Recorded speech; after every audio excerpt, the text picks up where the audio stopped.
होता है, तो बोला गया है आईयूपीएसी प्रणाली के अनुसार एल्डिहाइड के नामकरण में संगत एल्केन के नाम में अल लगाते हैं। वहां पे क्या लगाते थे? अल्कोहल में ऑल लगाते थे, ईथर में ईथर लगाते थे, और एल्डिहाइड में क्या लगाते हैं? अल लगाते हैं। और इसका क्या होता है? एल्डिहाइड का क्या होता है? यहाँ पर होता है HCH। ये आपका जो है वो एल्डिहाइड फंक्शनल ग्रुप है। ठीक है, यहाँ पर फंक्शनल ग्रुप आपके वहाँ पे ही बताए थे। देखिए फंक्शनल ग्रुप में अगर आपको याद होगा तो वहाँ पे हमने बताया था। देखिए यहाँ पे फंक्शनल ग्रुप का पूरा हमने एक टेबल ही दिया था, है ना।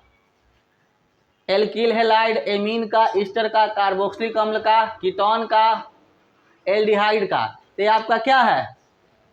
फंक्शनल ग्रुप CHO है ना। उसी प्रकार से एल्डिहाइड कीटोन का भी है, वहाँ पे दिया हुआ है।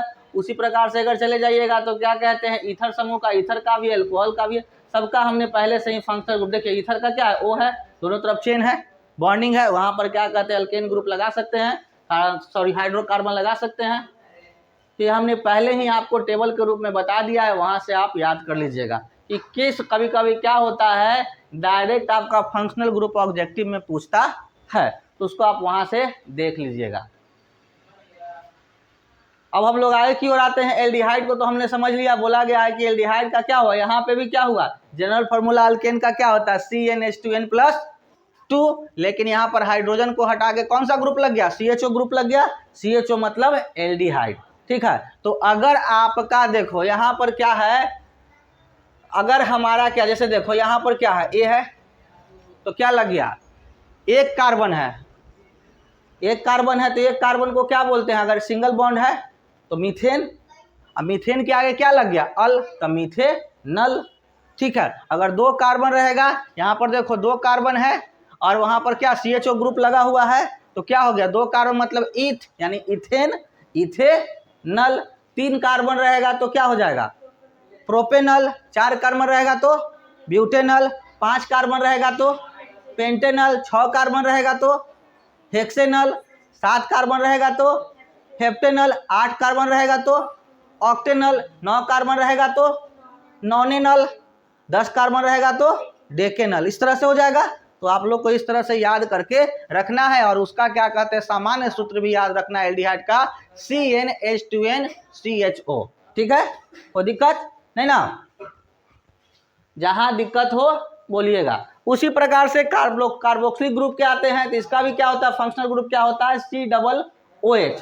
यहाँ भी क्या करेगा? एक हाइड्रोजन को हटा कर क्या होगा? ये वाला हमारा फंक्शनल ग्रुप लग जाएगा COOH। यहाँ भी क्या हुआ? प्रोपेन तो एल्डिहाइड का है, लेकिन कार्बोक्सिलिक ग्रुप में क्या लगा दिया गया? CnH2n COOH। इसका देखो फंक्शनल ग्रुप क्या है? एल्केन के जगह पे क्या हो जाए? ओइक अम्ल, यानी कि अल्केन होगा तो उस पर क्या लगा? अल्कोनोइक अम्ल। कार्बोक्सिलिक एसिड के लिए क्या हो गया? अल्कोनोइक अम्ल। अब यहाँ पर दिखाया गया है CH3CH2, यहाँ पर ये तो हमारा एल्डिहाइड का है, तो हो गया प्रोपेनल। ठीक है, यहाँ पर देखो, यहाँ भी क्या है? अब यहाँ पर क्या कहते हैं? आईयूपीएसी नेम को दर्शाया गया है कि आईयूपीएसी नेम किस तरह से है, ये आगे चल के पढ़ना, लेकिन यहाँ भी अभी भी हम लोग थोड़ा बहुत देख लेते हैं। अब चेन यहाँ पे गिन दिया है क्या? 1 2 3। कहाँ से गिना है? 1 2 3। ठीक है, तो ये हमारा जब यहाँ से गिना है तो ये क्या हो गया? हमारा साइड चेन हो गया। तो साइड चेन, तो दूसरा पर क्या, दूसरे पोजीशन पर क्या है? साइड चेन है ना। तो दूसरा पर 2 मिथाइल, क्या बोला गया? 2 मिथिल या मिथाइल, इंग्लिश में हम लोग मिथाइल, हिंदी में मेथिल लिखेंगे। और 1 पर क्या है? 1 पर फंक्शनल ग्रुप है, तो इसे लिखा 1, और उसके बाद प्रोपेनल। क्योंकि हमने बताया था क्या कि अगर आपका क्या हो, एल्डिहाइड हो, तो क्या लग जाएगा? अल लग जाएगा। क्या लग जाएगा? अल लग जाएगा। ठीक है, उसी प्रकार से कार्बोक्सिलिक एसिड होगा, तो यहाँ पर देखो कार्बोक्सिलिक एसिड का क्या किया गया है? आईयूपीएसी नेम किया। पहले पोजीशन पर क्या है? COOH। इधर से ही काउंटिंग क्या है? 1 2 3 4, 4 गो है, तो 1 कार्बन रहेगा तो मीथ, तो 4 कार्बन रहेगा तो ब्यूट। अब ब्यूट के उसके बाद फंक्शनल ग्रुप क्या लगेगा? जिस तरह से अल्कोहल में लगेगा क्या कहते हैं? ऑल। उसी प्रकार से क्या होगा? अगर कार्बोक्सिलिक एसिड होगा, कार्बोक्सिलिक अम्ल होगा, तो उसका फंक्शनल ग्रुप क्या लगता है? ओइक। क्या लगता है? ओइक अम्ल। तो यहाँ पर क्या है? ब्यूटेन है, तो ब्यूटेनोइक अम्ल। अगर 5 रहता तो पेंटेनोइक अम्ल पहला रहेगा। अगर 1 कार्बन रहता और एक कार्बन के साथ COOH लगा हुआ रहता है, कार्बोक्सिलिक ग्रुप का लगा हुआ रहता है, तो क्या बोलते हैं? मीथेनोइक अम्ल। 2 कार्बन लगा हुआ रहता है तो क्या बोलते हैं? इथेनोइक अम्ल। 3 कार्बन रहता है प्रोपेनोइक अम्ल। 4 कार्बन रहता है तो ब्यूटेनोइक अम्ल। 5 कार्बन रहता है तो पेंटेनोइक अम्ल। 6 कार्बन रहता है तो हेक्सेनोइक अम्ल। 7 कार्बन रहता है तो हेप्टेनोइक अम्ल। 8 कार्बन रहता है तो ऑक्टेनोइक अम्ल। 9 कार्बन रहता तो नॉनेनोइक अम्ल। 13 है लेकिन बोलना है ना। 10 कार्बन रहता तो डेकेनोइक अम्ल। इस तरह से आपको याद करके रखना है, कोई दिक्कत है ना।